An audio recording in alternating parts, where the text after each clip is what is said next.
Sejam muito bem-vindos ao canal. Afinal, o que somos nós? Assistam agora a segunda parte da entrevista do Benjamin.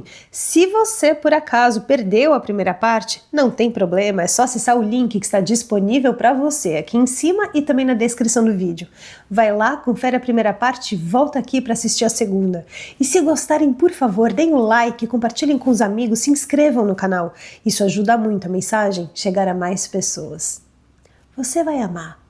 Bom proveito.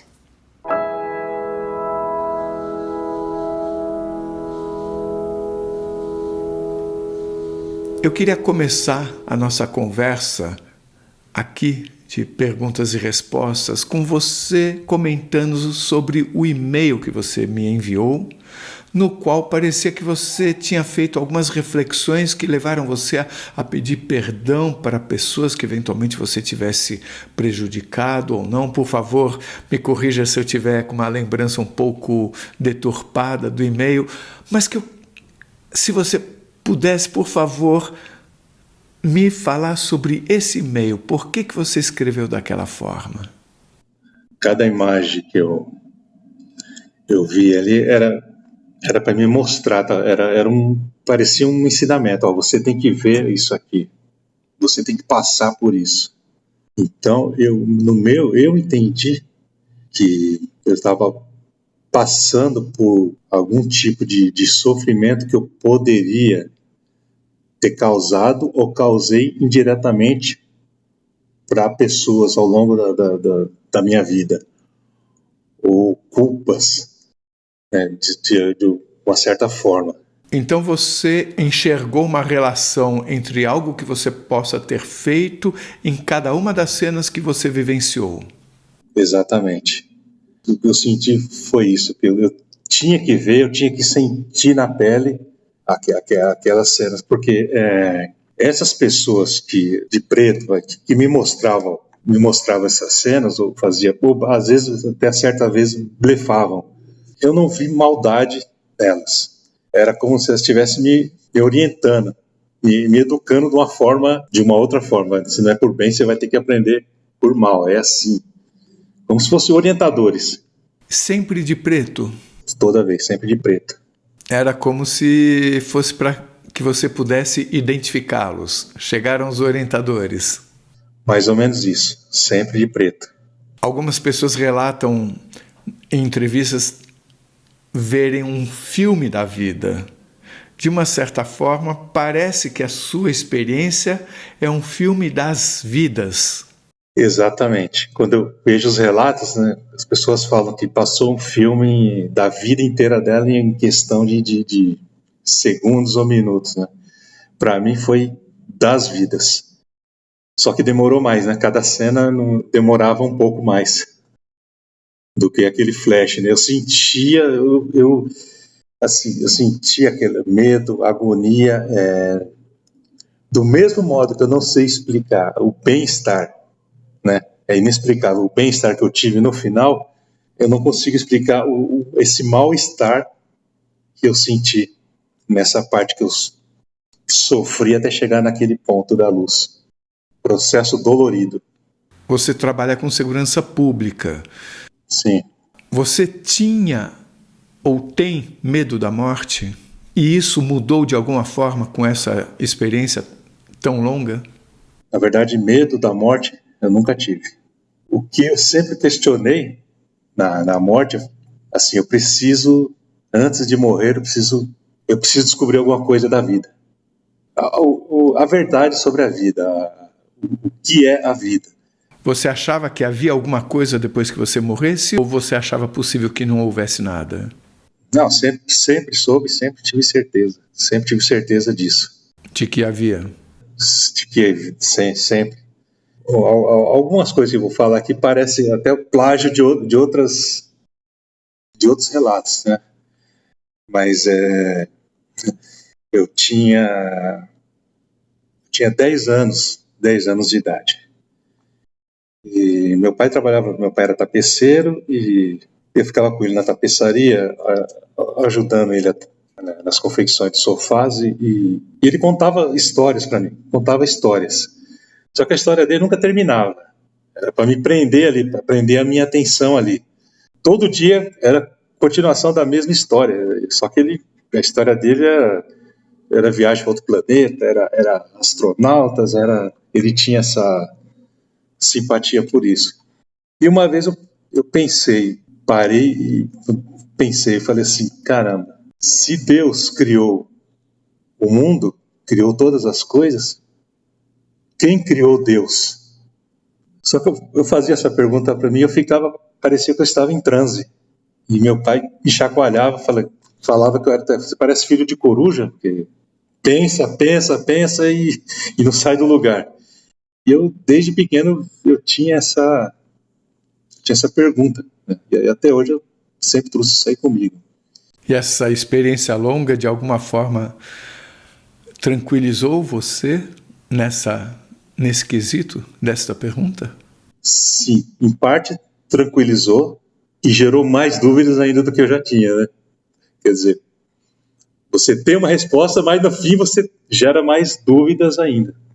Essa é a vida também dos físicos, que a gente investiga o que é o universo e cada resposta gera uma nova pergunta. Não há como não ser assim.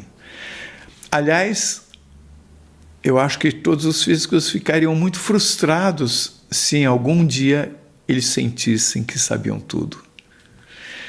Bem, eu vou ler aqui, eu vou seguir, eu escrevi muita coisa, são muitas perguntas, acho que nem dará para fazer todas as perguntas, porque senão a gente ficaria alguns dias aqui.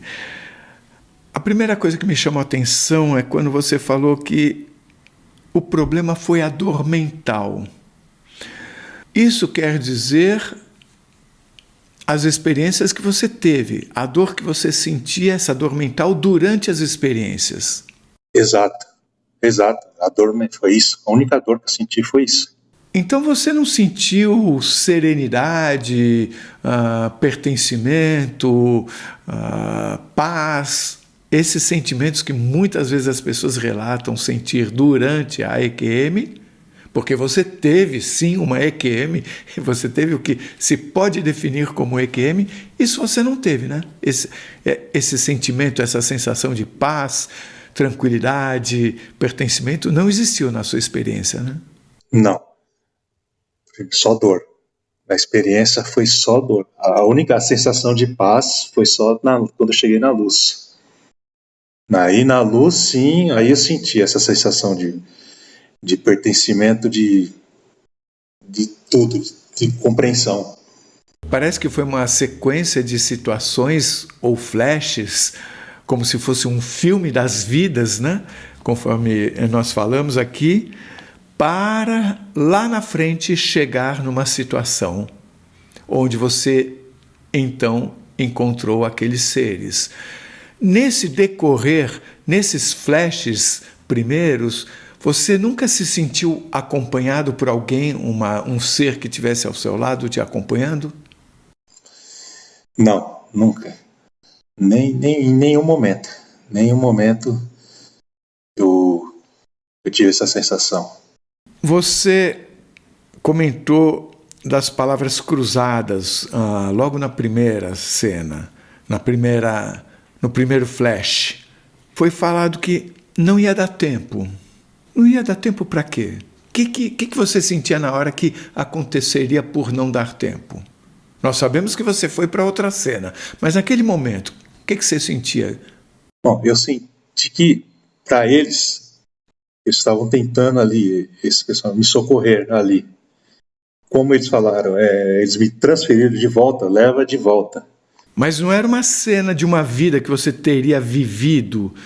Parece uma coisa mais alegórica isso aqui. Sim, mais alegórica, mas é alegórica. Me levaram para ali para me tentar decifrar um enigma, alguma coisa que eles estavam precisando, né?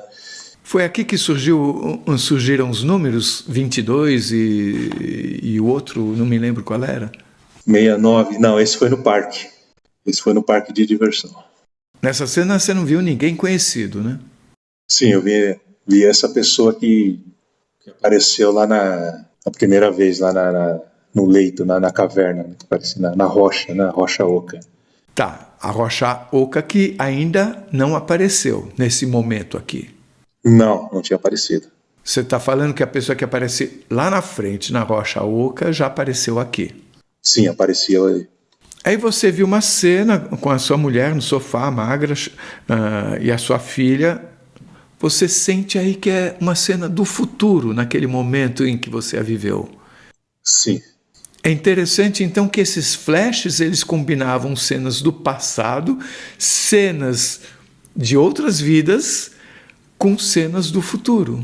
Sim, nesse com a minha filha foi exatamente isso. Eu vi, foi nessa cena que parecia que é aquele momento que as pessoas têm que passar a vida toda no flash, em alguns segundos. Nessa cena eu senti a vida da minha filha nisso, em alguns segundos, no futuro. E você enxergou alguma razão para essa cena do futuro estar nesse filme das vidas? Eu não vi relação com outras vidas, né? Mas só no momento dali, da minha esposa e da minha filha. E um aviso também. Vamos dizer, uma linha do tempo. Se acontecer isso, a sua linha do tempo vai ser essa aqui. Aí teve o flash da unidade móvel da garagem da sua casa, ele vai ter que ser tratado aqui. E aí tinha uma pessoa cuidando de você que não deixava ninguém se aproximar, como se fosse aquele cachorro que não deixa ninguém se aproximar do dono quando o dono precisa de cuidados. O que você entendeu dessa cena? Então, essa cena, eu não sei se a pessoa não estava satisfeita com o que estava acontecendo, ou se eu não estava, a minha melhora não estava evoluindo, e ela não queria mais deixar as pessoas tomarem conta de mim, porque eu até associo com a pneumonia, pode ser, não sei, eles estavam medicando, dando medicamento da pneumonia, e a pneumonia não estava dando certo. E detectaram uma outra bactéria lá na pneumonia e tiveram que trocar o medicamento, tá? Um outro tipo de medicamento. A única coisa que eu poderia associar a isso, né? Ela não estava satisfeita, talvez, com isso, tanto que trocaram o medicamento e melhorou, né? Aí comecei a evoluir. Aí apareceu uma médica que estendeu a mão e saía a luz branca. A luz tampou a visão, eu escrevi aqui. É a hora que aparece um símbolo no ar e ela pronuncia algumas palavras. Queria que você me explicasse. Essa luz branca era uma luz que ela estava irradiando em você? Era uma imposição da mão? Irradiando da mão dela, da médica, e ela ficou como um escudo. E com a mesma mão, ela fez o sinal, aquele símbolo, pronunciando as palavras. Você se lembra das palavras que ela pronunciou? Não lembro. Não, foi frases curtas, né? Até poderia ser alguma oração, mas não era. Foi frases curtas. Não era em português? Não era. Não era em português. Você não reconhece a língua? Não reconheço a língua. Você pode, por favor, mostrar novamente o símbolo?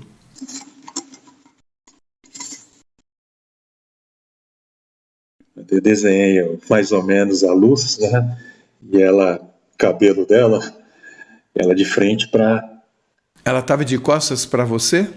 Sim, na hora que ela se pôs, né, de frente para mim para poder me proteger, no caso, né? Então ela estava fazendo esse escudo para proteger você. Isso. Proteger do quê? Justamente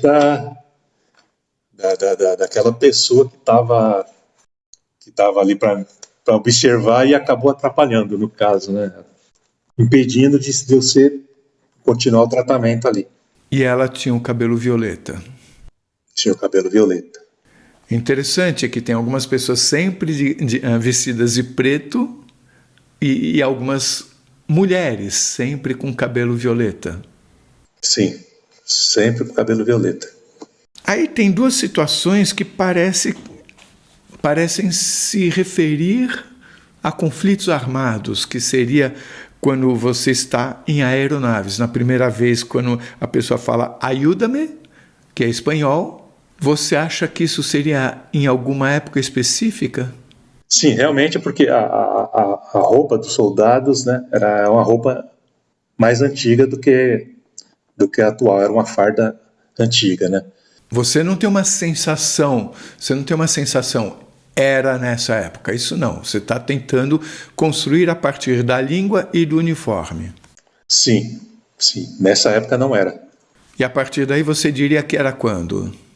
Ou uma guerra, ou um conflito isolado, né? Pode ser um conflito isolado da América Latina, pode ser. Ou Espanha. Ou Espanha, um conflito isolado dos anos 70 para trás, né? Anterior. Dos anos 70 a 50 anos. É. E o caso em que você ouvia alemão? Esse eu tinha quase a certeza que era a Segunda Guerra.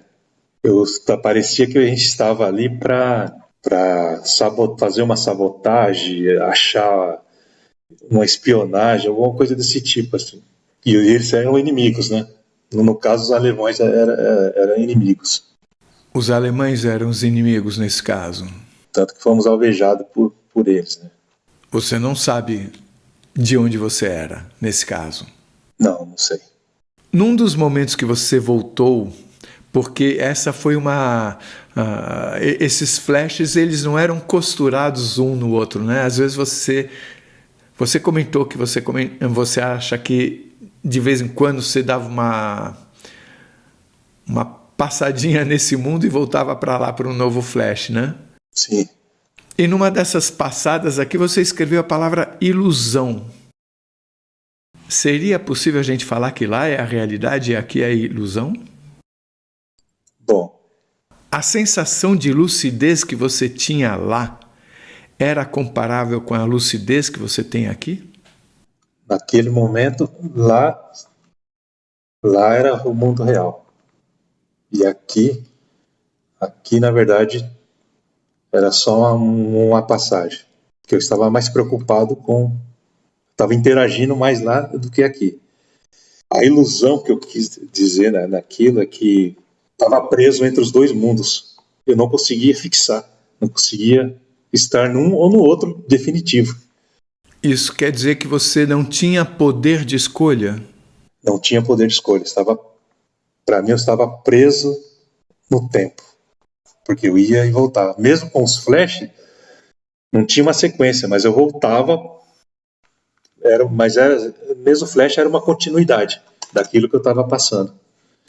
Eu não entendo muito bem essa percepção de preso no tempo. Me dá mais a sensação, ouvindo, que você estava preso nesse mecanismo de idas e vindas. Sim, é isso mesmo. Preso nesse mecanismo. Não conseguia sair. Nessa situação que você falou, que você precisava acertar o número para sair, que eram 22 e 69, você hoje entende isso de alguma forma ou vamos considerar isso mais uma alegoria? Para mim é uma alegoria, porque não são nem pesquisei assim, não são nem números simbólicos assim de alguma que tenham uma notoriedade com algum simbolismo, né? Com o número 7, número 3, então pode ser uma alegoria. Aí vamos para a rocha. Leito de um hospital dentro de uma rocha. Algumas pessoas de preto. Você via a rocha de longe e a rocha era oca. Como é que é? Você via de longe e dentro ao mesmo tempo ou você veio de fora até que você entrou? Então, eu via de fora. Quando eu ia pro leito, eu via ela de fora. Aí eu entrava nela. Então você chegava nela e entrava? Chegava nela e entrava. Era grande por dentro? Sim, era grande. Daria para você dizer que ela era maior por dentro do que parecia ser quando você olhava de fora? Sim, bem maior. E era uma coisa que era uma coisa oculta, era uma coisa que ninguém tinha que saber daquele local. E você via outras camas, outras pessoas sendo tratadas também nessa rocha? Não, eu via só alguns gemidos, alguns gritos de dor, Não chegava a ver as pessoas. Vi órgãos, né, carregando as pessoas passando, né, as que trabalhavam lá, carregando um membro para lá e para cá. Seria um membro que seria usado por alguém? Sim, um braço cortado, uma perna passando na minha frente, mas eu entendi que aquilo era uma pressão psicológica, uma coisa para mim ver. Mas é como se fosse um local de recuperação fora daqui também? Como se fosse um hospital para recuperação sua? Eu não sentia como uma recuperação, né? Mas um teste. Se estivesse passando por um teste, porque eu não cheguei a ver pessoas. Era um cenário armado para mim. Um teste para ver o quê? Um teste. Eu me testando, ou querendo me amedrontar, ou mostrando ainda cenas que eu teria que passar porque algumas pessoas teriam passado. Igual a mão decepada. Você tem uma cena do futuro com a sua filha, você tem cenas que você relaciona a vidas passadas e você tem cenas que, por não compreendermos, a gente chama de cenas alegóricas. Essa cena da rocha, ela representa para você um teste, apesar de você não conseguir entender exatamente que tipo de teste seria esse, tá certo? Sim. Você tinha pessoas vestidas de preto, eram sempre as mesmas pessoas? Eram sempre as mesmas. Mas dessa vez apareceu uma pessoa conhecida que não era para você falar o nome dele. Você pode nos explicar por que você não podia falar o nome dele? Bom, ele não queria, pelo que eu entendi, não queria mostrar que ele já me conhecia, se mostrar para outras pessoas que ele me conhecia e ele poderia me ajudar. São duas pessoas. Ele aparecia mais, né, para mostrar o contrato, para falar que ia ficar tudo bem. E quando eu estava agitado, já aparecia uma outra, só para falar, calma, calma, calma, só para me acalmar. Em seguida você fala de um salão com 3 pessoas, é outra situação essa, né? Sim, no salão onde sumiu o objeto e acabou decepando a mão de uma outra pessoa, sim, é outra situação. Tá, mas foi nessa nova situação que surgiram 3 pessoas, uma com mais idade e mais 2, certo? Sim, sim. Você estava na maca e alguém subtraiu um objeto e foi essa pessoa que, por questão de lealdade, teve a mão decepada. No que isso tem a ver com as 3 pessoas que aparecem nesse local? São elas que fazem um julgamento? Porque você falou, tinham 3 pessoas, uma com mais idade e mais 2 pessoas. Que pessoas eram essas? Eram da turma do vestido de preto, eram do cabelo violeta ou tinham outra função? Só a pessoa mais velha, ela pertencia a todas de preto. Todas as pessoas de preto, ela era mais velha, ela que ditava as regras. E essas duas eram como se fossem auxiliares. Aí você teve a cena de várias salas no shopping com 2 cadeiras flutuantes. Flutuantes, isso quer dizer que até esta cena você se sentia como aqui, como você andasse, como se você tivesse peso, isso aqui, que você sente que muda essa relação? Seria uma coisa mais atual, assim, tecnológica, mas uma coisa atual. Mas mesmo assim eu não conseguia me desvencilhar ainda disso aí. Eu estava preso nela. Ao lado apareceu a sua mãe, que ainda está viva, ou seja, assim como apareceu sua mulher e sua filha antes. Aí surge uma pergunta, quem ajudou? E uma pessoa fala, eu ajudei. E essa pessoa fala, é por isso que você está passando por isso. O que você entende dessa frase? Alguma atitude minha, ou algumas atitudes, que eu falo desde o começo, que indiretamente acabei prejudicando a pessoa sem saber que é. Ou seja, isso te leva para o e-mail que você escreveu. Sim. Quer dizer, essa frase que foi falada para você, é por isso que você está passando por isso, indica que você precisava enxergar essas situações do passado para entender alguma coisa e rever alguma coisa. Sim. Essa pessoa da primeira aeronave, da segunda aeronave, da que ficou possessa lá na primeira parte onde apareceu, que ficou para tomar conta, e dessa última cena, é a mesma pessoa. Eu vi como a mesma pessoa. E há alguma pessoa que você reconhece como sendo dessa vida aqui também? Sim, conheço, uma amiga minha. Uma amiga. Né? Uma amiga minha. É aquela pessoa que você fala e você foi meu pai? Não, meu pai foi minha irmã. Você contou para sua amiga isso? Sim, contei algumas partes, não detalhadamente ainda, mas ela já falei para ela que eu acho que nós fomos soldados em alguma outra vida. Aí você volta para a rocha e a pessoa fala: a sua hora vai chegar. Que pessoa foi essa que falou? Então, apareceu uma pessoa aleatória, eu não sei se foi por causa do contrato, ou para me desistir, né, do contrato, ou para incentivar a assinar esse contrato, né?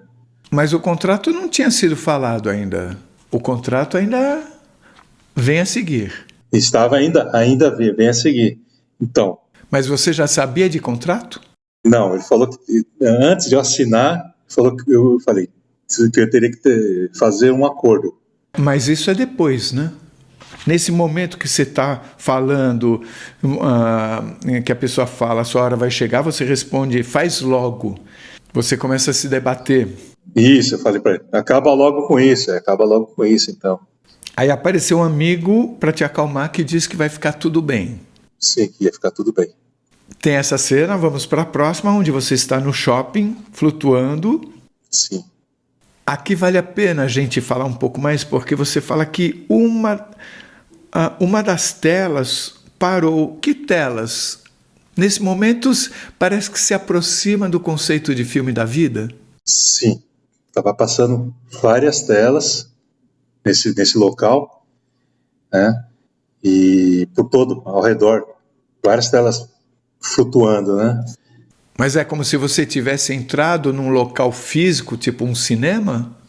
Um local físico, e essas telas flutuando até parar essa, na minha frente. E nas outras, o que mostravam? Cenas aleatórias, também da sua vida? Cenas aleatórias, sim. Não da minha vida, não conseguia ver. Parecia cenas, mas não sei se era da minha. Parou essa. Aí parou essa, e nessa você começou a ver cenas que você falou de sexo, dor, pessoas se deformando, todas amontoadas. Que cenas eram essas? Por que elas foram mostradas? Qual o objetivo? Então, é isso que eu tinha falado no e-mail, né? Da infrassexualidade, né? E você falou, tinha perguntado, né? Desculpe, por favor, a minha ignorância. O que é infrassexualidade? Essa eu tinha lido uma vez que suprassexualidade seria o sexo feito para o despertar da Kundalini, né? E a infrassexualidade seria o sexo banal, o sexo selvagem, o sexo vício, mais ou menos, né? nesse contexto. Por isso que eu usei essa infrassexualidade. Infrassexualidade é um termo que existe? Sim, que existe. Aí vamos falar do acordo. O acordo me faz pensar num contrato que muitos falam em entrevistas que teria sido assinado antes da pessoa encarnar. Tem a ver com esse contrato que você menciona aqui? Ou uma continuidade, ou um novo contrato, um adendo. Ó, você vai, mas vai ter que fazer um adendo nesse contrato. Você vai voltar. É assim que você sentiu, como sendo um adendo num contrato que já existia antes de você vir para cá?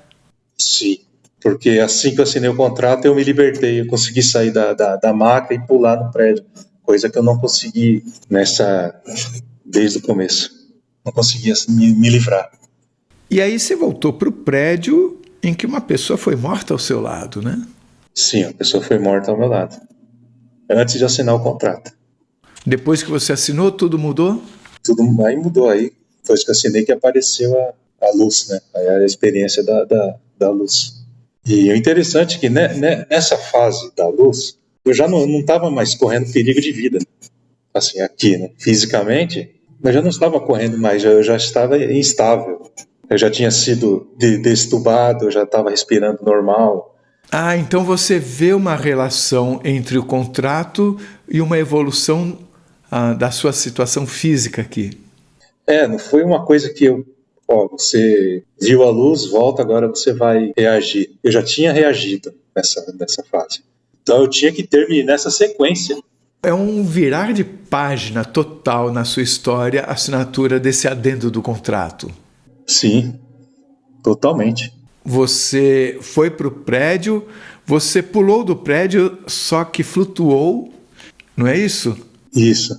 Viu a cidade por cima, mas não tinha controle. Tinha música do coral, música sacra, que aumentava conforme você se aproximava da luz.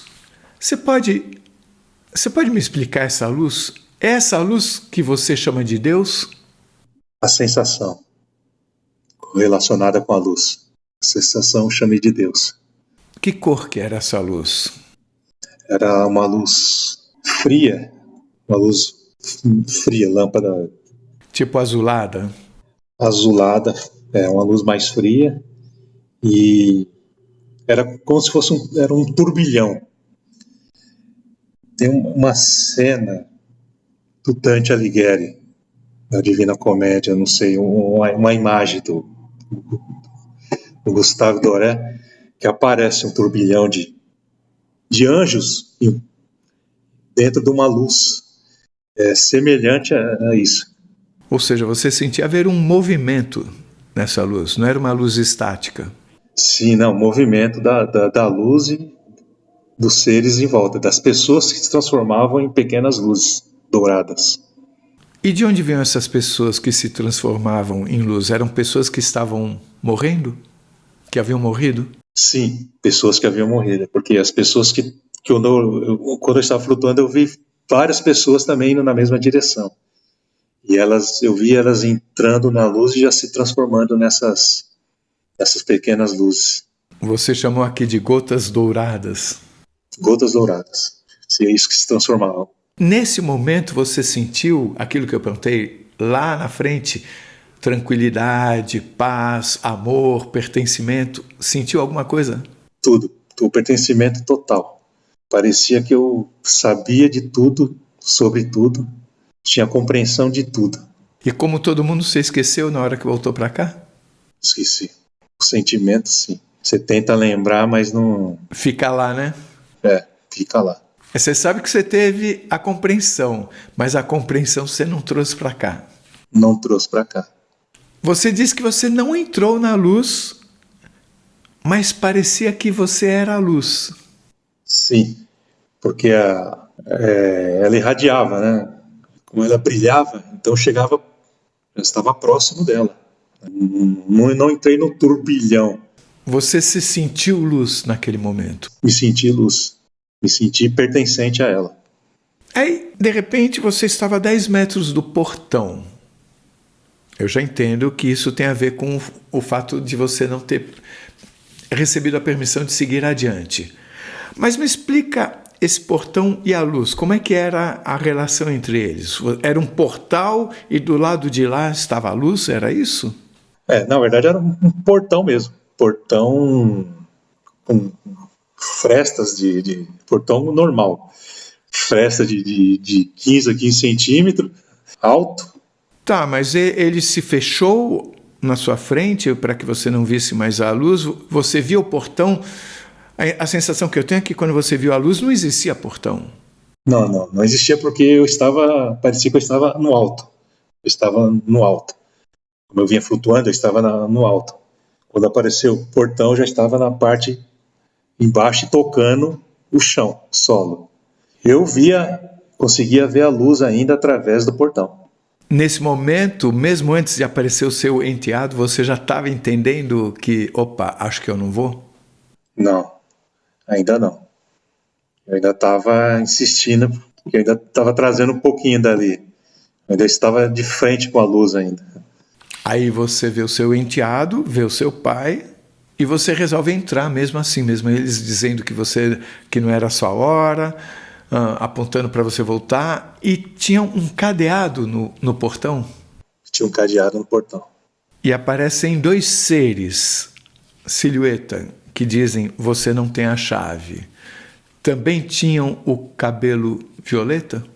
Não, era silhueta, era cinzas. Eles eram pessoas, eu só via sombra deles. Pessoas altas, Bem alto, 3 metros. homens, mulheres. Homens, E aí o seu pai ajuda você a voltar. isso. Você aqui, eu acho que foi um lapso, mas como você falou, eu prefiro voltar ao assunto. Você falou numa hora que você tinha morrido 3 vezes e 2 vezes você falou que tinha morrido 5 vezes. Sim. Eu morri na primeira vez na avenida. Aí eles falaram, ela não. Aí morri de novo, no mesmo lugar. 2 vezes. Morri na primeira aeronave, na segunda aeronave, e na terceira que eu pulei do prédio e pra mim eu tinha morrido ali, que eu fui pra luz, né? Então foi... Mas quando você pulou do prédio, você falou que você flutuou. Você sente que você teria morrido e é aí que você foi para a luz? Sim, porque a intenção era pular do prédio, né? Vou tirar minha vida aqui nessa situação que eu estou passando. Vou tentar tirar minha vida para ver o que acontece. Foi aí que eu pulei, mas não caí, flutuei. Ou seja, você entende que foi a quinta morte, por isso que você flutuou já indo em direção à luz. Sim. Aí você voltou. Sua irmã entrou e você falou para ela: eu vi Deus, que era aquela luz. E você falou para ela: e você já foi meu pai. De onde veio essa compreensão? Não sei. Eu trouxe essa... Sem dúvida, não tive dúvida de falar isso. Assim que eu vi ela. Porque ela não apareceu em nenhum dos flashes essa informação, né? Não apareceu nenhum. E a mesma coisa da minha esposa também, que ela não apareceu em nenhum flash e eu já sentia que eu já estava numa jornada com ela. Aí vem o tumor. Sim. Você sente que essa assinatura do adendo do contrato teve influência no tumor? Eu acho que está tudo interligado. Eu acho que sim. O que eu acho estranho é que eu tive esse tumor de 5 centímetros, eu nunca senti ele. Eu nunca tive, na vida toda, eu não sabia que eu tinha esse tumor. Quando vieram os residentes, vieram também 2 mulheres com cabelo violeta? Sim, no meio dos residentes eu vi. Sim. E você estava acordado? Estava acordado. Então você viu com esses olhos físicos? Vi com os olhos, sim. E você notava alguma diferença nelas? Assim, elas eram transparentes, elas tinham luz própria, ou pareciam pessoas absolutamente normais, vestidas da mesma forma que os residentes, só o cabelo que era violeta? Totalmente normal, mas não falavam nada. Os residentes davam opinião, mas elas não falavam nada. Não interagiam com o restante da equipe? Não. Aí parece que você fala de alguns sonhos lúcidos que você veio a ter. Por exemplo, 3 vezes você sonhou com uma criança. Alguma compreensão essa criança que tinha todo o corpo queimado? O que significa nessa história toda? Aleatório. Mudou o ambiente e ficou aleatório. E a mulher que você sabia que ela era judia, que ela disse que não morava no país, qual a sua relação com ela? Também nenhuma relação, nunca com nenhum contato. Pessoa judia ou religião ou nada. Você não relaciona isso a uma eventual existência anterior sua? Não. No momento, não. Quando você fala que você escutava a conversa dos enfermeiros, estamos falando de você acordado depois de toda essa história, né? Sim. Então, eu pergunto a você, depois dessa experiência, se os seus sentidos, eles mudaram. Só no hospital. Hoje você não tem premonição de uma forma que você não tivesse antes. Você, por acaso, chega alguém próximo de você e você acessa o sentimento da pessoa? Não voltou à vida normal. É difícil imaginar que depois de tudo isso você tenha voltado à vida normal. Normal assim, sem esse sentido, né? Mas lógico que muda tudo. Muda. É outra vida, é outra vida. Então me fale, por favor, o que mudou? Assim, quando eu estava lá no leito, essa coisa de perdão, parece que eu trouxe isso comigo. Perdão e essa palavra, coisas que eu assim, eu sou uma pessoa meio fechada. Eu nunca diria Deus, palavra. Eu ia falar o todo, a fonte, eu não diria essa palavra. Amor, coisas que não é do meu cotidiano. Perdão. E logo depois que eu acordei, eu trouxe tudo isso comigo, como se fosse eu tinha que falar isso. E eu fiz um teste. Eu deitado, apareceu uma pessoa que faz a limpeza lá dos quartos, e eu trouxe isso comigo. Eu cumprimentei ela, tudo bem e tal? Como é que tá hoje o dia? Tá bem? Você tá bem? Aí ela se espantou, olhou para mim. Ah, não, tá bem, tô trabalhando e tal. Falei, tá bom. No outro dia ela voltou para limpar o quarto. Ela já voltou cumprimentando, alegre e me desejando melhoras. Aí eu comecei a perceber que são pessoas que a gente não vê, são invisíveis para a gente, que você falando uma coisa boa para ela, você faz o dia dela melhor, ela não vai se sentir invisível, útil, e ela vai passar essa mensagem de bom dia, para outras pessoas, como se fosse uma conexão, de repassar isso e ela passar para outras pessoas. Eu tive veio isso dentro de mim. Já que você falou sobre isso, eu te pergunto, mudou a sua percepção de conexão com outros e com a própria natureza? Sim. Mudou. É isso que eu falo, desse tipo de percepção. Algumas pessoas sentem que, como se falassem assim, eu sou essa árvore, eu sou esse chão, eu sou essa pessoa. Essa interconectividade, às vezes, vai na essência da pessoa depois da experiência. Isso aconteceu com você? Aconteceu na hora que você estava lá, diante da luz, você já percebeu isso? Diante da luz, eu falo aquele exemplo que tem no seu canal, de uma pessoa falando daquela gota do oceano, que ela sai, vira chuva, passa por vários lugares, volta para o oceano, mas já volta, cada gota traz um pouquinho de conhecimento, e quando entra no oceano, você faz parte de tudo aquilo. Então você absorve tudo aquilo também. Então eu tenho essa percepção. Eu tive essa percepção na hora. E quando você voltou, você olha para a própria natureza de alguma forma diferente hoje? Sim, totalmente diferente. As pessoas e seres vivos, animais, aproximação com animais. Pássaros, por exemplo. Muita aproximação comigo com pássaros. Pássaro vem eu tocar algum pássaro que está no chão e ele vir e não querer voar, e eu tirar ele de algum lugar e ele não querer ir embora. Isso acontece agora. Acontecendo agora. Antes, nem pensar.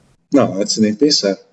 O gato, né, que tinha aqui em casa, que o gato era herança do meu enteado, ficou mais próximo. Então, o tipo de energia que você traz, que eles percebem, não sei. Né? Esse tipo de... Eu não percebo, mas eles percebem que você acaba percebendo alguma coisa desse tipo. Queria dizer que essa sua experiência, ela é complexa para gente que escuta, porque ela é em capítulos, né? E ela lembra um pouco experiências que eu vi de pessoas que passaram por Covid. Isso me chamou a atenção, porque eu consigo dizer que as EQMs e pessoas que passaram pelo Covid-19 são bastante complexas de compreender. Complexas também da pessoa relatar. A sua não é tanto, mas me chama a atenção essas inúmeras situações, esses inúmeros flashes. Nesse sentido, essas experiências se assemelham, pelo menos comparando as que eu tive a honra de ter contato com.